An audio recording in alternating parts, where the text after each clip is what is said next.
Hey everybody, how's it going? On the road DFS coming at you with a little playoff slate look here as we're going to break down the 3 game slate today. And the first game is going to be Atlanta Miami, playing in Miami.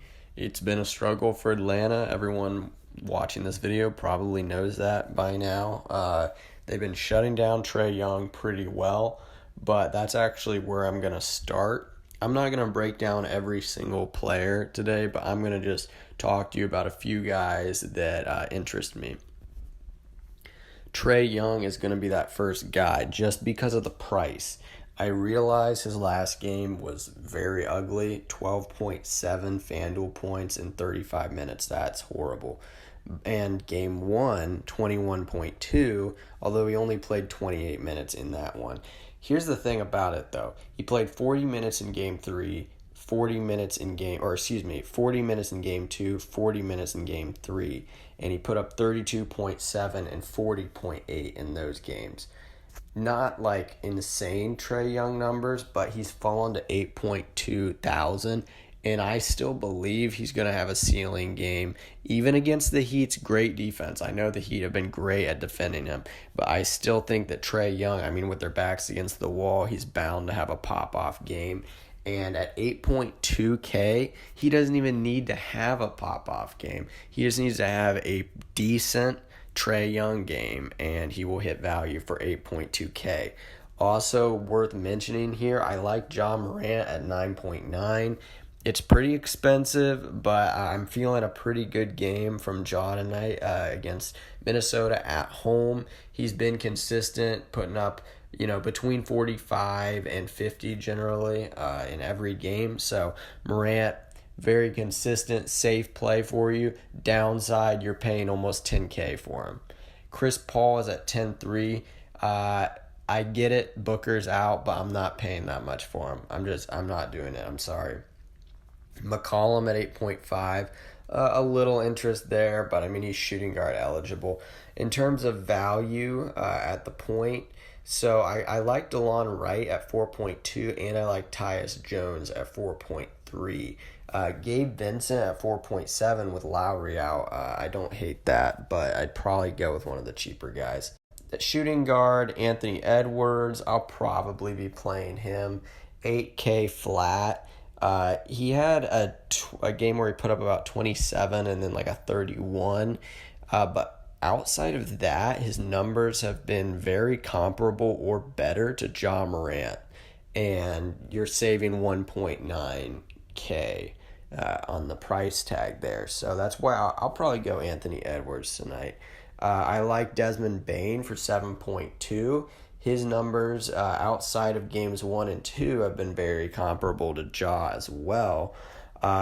He's put up about 43 or 44 in the last 2. Seems to really be riding a hot streak here, just needs to keep it going.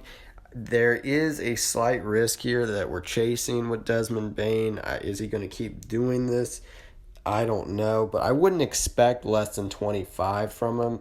Honestly, he'll probably put up at least 30, and that 7.2, you're not paying the absolute most. It's certainly not cheap, but other than that, Tyler Hero at 5.5, I don't know what's going on. I did not watch the last couple games of the series, but he actually had a good game 3, but overall, honestly, Hero's been a big disappointment. But at 5.5K, it's kind of like a similar thing to Trae Young in the sense that he's probably bound to return to form for at least a game eventually. So you could take that shot at 5.5. But I personally am going more on the Strus route for 4.4 for Miami. The minutes are there, and he's put up more than 20 every game. He hasn't put up a whole lot more than 20. But, for 4.4, if I can get 25 or more out of him, I will take that. And that's going to do it probably for the shooting yards. There is Duncan Robinson at 3.8. The minutes aren't there at all. Every once in a while, he just pops off. But it seems like this series, Miami is opting to not really play Duncan Robinson. Now at small forward, Jimmy Butler, I'm probably going to lock him in. He's just I mean, he's 10.8, so you're paying for what you're getting here. Jimmy Butler has just been outstanding this whole series. Really regret not playing him last time they played. I played Trae Young.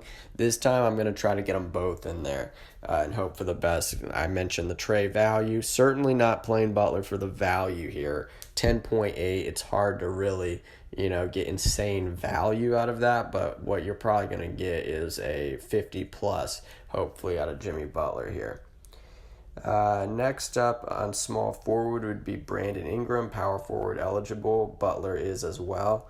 I like what he's doing, and I would like to try to get him in my lineups, but I'm opting more on the Jimmy Butler side of things, and it's kind of hard for me to get Ingram in there as well, if I'm being completely honest. But his numbers are awesome. He's probably going to put up 40 plus for them, and 9.6, you're getting a 1.2K savings over Jimmy Butler if you want to go that route. Not really a whole lot of other guys here. I do think PJ Tucker at 4.7 is pretty good considering what he's been doing. I think he's questionable today. He'll probably play. He's coming questionable for every game. DeAndre Hunter I like. Jay Crowder, Cam Johnson. That's about it though, honestly. Power forward. So Karl Anthony Towns is power forward eligible, which is interesting. 9.4K. Cat's really good. He's had a couple of games where he hasn't really showed up this series, but you just gotta hope that the game 1 or the game 4 Cat shows up for game 5. Game 2 and 3, nothing too special, particularly 3. He's not really my priority, but I'm assuming that a lot of people might kind of stay away from him. So if you want a bit of a contrarian play, Karl Anthony Towns. Bam Adebayo, 7-1. I don't know. The numbers just haven't really been there for Bam. But really what we need him to do is start getting the blocks going. He had 3 steals in game 3, and he had a steal in game 1. But he's had 2 blocks this entire series against Atlanta. 1 in game 1 and 1 in game 2. If he could get the blocks going, because honestly he's had... game 3 he had a double-double, but he's had near double-doubles in just about every game. So if he can combine that with maybe some blocks, Bam at 7-1 is a good option. And then the last thing I'm going to touch on with the power forwards are Herb Jones at 4.8, seems pretty good. And then the Brandon Clark, Jaren Jackson, I just don't know. It seems like they're riding with Clark in this series more so than Jackson. Jackson also has foul trouble usually. So that's just kind of a toss-up for me. And Clark is 200 more than Jackson, which I didn't think I'd see the day that happened. But here we are. You just never know. On to the center. We already touched on Towns, but DeAndre Ayton at 8-1 I like. Hopefully he has like another game 3 type game.